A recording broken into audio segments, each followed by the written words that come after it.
Hey guys, welcome to TechAbro. Hope you guys are having a nice day. In this video, I'm going to show you how can you turn off shuffle on Spotify app.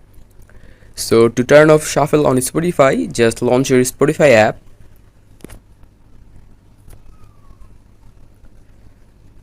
Now just go for any song, just like I have played this song earlier.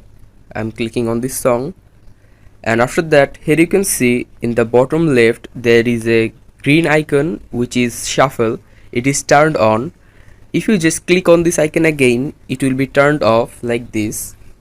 It was a super easy way to turn off shuffle. You can also use the repeat option by clicking on this icon. By this your song will be repeated. So guys, that's how you can do it. Hope you find this video helpful. If you find it helpful, then give a thumbs up and don't forget to subscribe the channel. Thank you so much for watching the video.